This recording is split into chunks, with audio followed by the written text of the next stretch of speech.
In addition to her work there, she's also published a great book, which she kindly just gave me, Past and Future Culture. And I think she's left a few copies downstairs in case you'd like to take a look at that while you're here.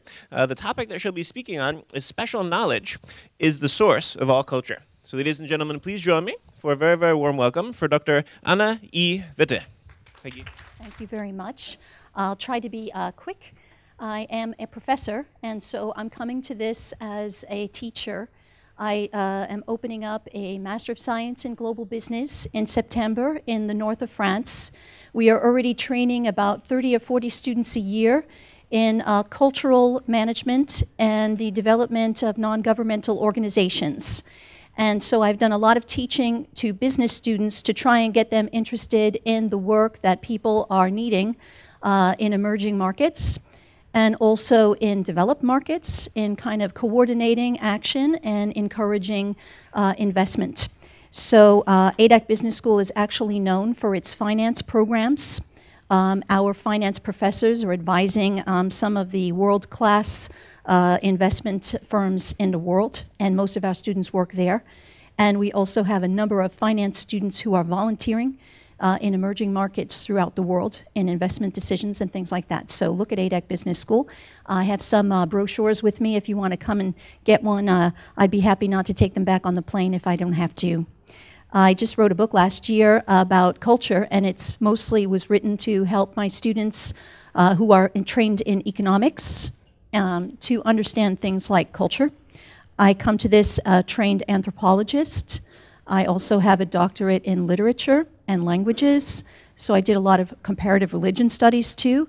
So I come to the business school in a very unique position. I'm actually very happy to be able to work in the capacity of a sociologist in the sociology of organizations.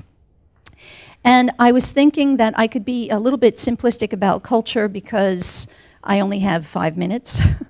So a lot of people are talking about diversity, and I think that our discourse on culture today is mostly about how are we different? How are cultures different? And there are lots of reasons, and I have them up on the screen, and I'm sure that anyone here in the audience could name the way in which people are different throughout the world, so I don't need to tell you about that. There are also assumptions that we make in a world of capitalism that in spite of all these differences, people will be the same. I think that capitalism assumes that all people are consumers. All people will consume at some point. All people have needs that have to be satisfied, and businesses are the intermediaries that may fulfill them. Associations may also fulfill other types of needs. Governments fulfill those needs that can't be filled automatically. But we have these set of assumptions about our differences and our similarities. And of course, this brings us to the collision course that we know today, which is how do we assure that needs can be satisfied without destroying the environment, without the little boats that our Thai professor was talking about the other day, all the little boats that were sinking and the big yachts that were raising, and all of these clashes that arise when we have these groups of cultures and groups of capitalist needs that are kind of interacting. And maybe my last point here, when technology substitutes for life and life substitutes for technology, a lot of the discourse here today is about tourism. Over the last few days, people are saying, let's develop through tourism. And of course, there have been reactions to that saying, okay, we have all these people coming in, it's going to destroy the environment. Okay, so is there a way to have a virtual tourism? Is there a way in which we can maintain places like Botswana without destroying it by having hordes of tourists coming in and taking pictures? Is there a way that we can keep Botswana for what it is and preserve it in some kind of a space? So I think that really we need to be looking at that sort of thing, and in a way kind of remembering that culture is not just a location. Culture has a political, historical, geographical, ideological side. It may even refer to a time period. Okay, I come from the United States. In France, where I live, people say that the US has no culture. which is probably the most insulting thing I've ever heard said about anything, but the French are very good at that. And you've got to be really strong to live in France when you come from the United States, because you know, you really take a big hit. I guess the French are there to kind of keep us in place, which is maybe a good thing. But you know, I guess if I had to say that the US had a culture, it probably would arise at something like its force of entertainment, its love for entrepreneurial activity, its enthusiasm for what is new. Okay, so yes, there is a culture, but we can't identify it by geography, and we can't identify it by history, and it's not quite cultural production yet. And so this very complicated term of culture, I think, is worthwhile to look at when we look at opportunities, because we're here about branding. I'm not sure if nations can be branded. Here is one of our cultural productions. If you notice this film, I don't know if anyone in the audience recognizes what I'm looking at. I like to define culture as the shape we give to our environment and the shape that our environment gives us. It's an interaction. I think it's a response to circumstances, and so culture can therefore evolve. And it in fact does, in the Darwinian sense of the term, even though that may be extremely displeasing. I think that culture is the particular way we organize our life. Maybe our livelihood, our economic system is also part of our culture. Just to go back to that last point, where we differ successfully. Because I think that a cultural system is necessarily different, but if it isn't sustainable and we aren't successful in that system, then it really can't be a culture. It really won't be a sustainable idea of culture. Where we differ successfully. To me, that's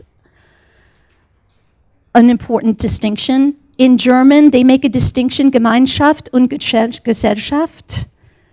The local and folklore or handicraft, as opposed to the urban, mechanical, technical, economic side of culture. There are kind of two levels of culture that are built into the system, the way the Germans talk about that. Sometimes in English we may make this distinction between material culture, which is civilization, and kind of ideological, emotional, which was more the word we use for culture. And you'll see this in a book by Bruce Maslish. And when we talk about this idea of culture, we say, okay, how to be sure what cultural differences account for what problems, okay? And putting everyone into categories like the French and the US and the Germans and the people from Botswana is maybe a categorization problem, because there may be places and spaces where everyone in that group actually is not so different. I would also argue that we are at a time where the importance of nation will be diminishing. This may be a completely scandalous thing to say in front of a group of people interested in political science, but I came to scandalize, so why not? I think that if you check my book, you'll see that I talk a lot about the end of nation and why do I mean this, and I'm going to try and explain this to you in 2 minutes. In my book, I talk about culture as being this, traditionally. And we see still a lot of this. It's about foreign languages and myths and art and artifacts and history and things like that. I would say that this is an ethnological view of culture. This is the culture that's in museums. And this is the culture that we sell to tourists. There is also a second view of culture that becomes one of nation assertion. And it's about political institutions and commerce and flags and newspapers and major cities. And this is the kind of thing that we also sell to tourists. We put them in buses and they go and visit the places, and there is all the flags. This is an affirmation of culture under the title of nation. And I would call this a kind of culture serving the national cause. Culture almost subordinated, if we wanted to go that far, subordinated to the national cause. And we all know that nations are relatively recent. Most of us have the name of a nation that's been created pretty recently. When I talk about recent, I mean the last 500 years, which in human terms is really nothing. And then there is what I would call post-culture, which is about all of these things: hybridity and diversity and sustainability, gender, globalization, emotional intelligence, and even the virtual world. For me, this is a way of breaking down the traditional sense of culture and the national sense of culture, and kind of creating new spaces where people can actually reside in many spaces. And there are people called born globals that actually do reside in several spaces. And for me, this postmodern culture is really what the non-governmental organization is about. It is a space where we don't deny the nation or the traditional historical parts, but we try and create a new space. So, to conclude, there's this tangible world of culture with material and consumer goods and raw materials and physical geography and climate. That's on the right side. And then there's this intangible world of emotion built on reputation and trust and morality, and brand image will also be building on that. There are some nasty things in there too, like racism or suspicion or hatred or agendas, okay? And those are all intangibles. And so what's left is something extremely vague, but that's what we get. In sociology, we call it a liminal space, meaning a kind of space that's neither here nor there. It is in between, and that is where the tourism is going to take place. That's where the virtual business is going to take place, and I would say that's where education is going to take place. Thank you very much for your attention. Thank you.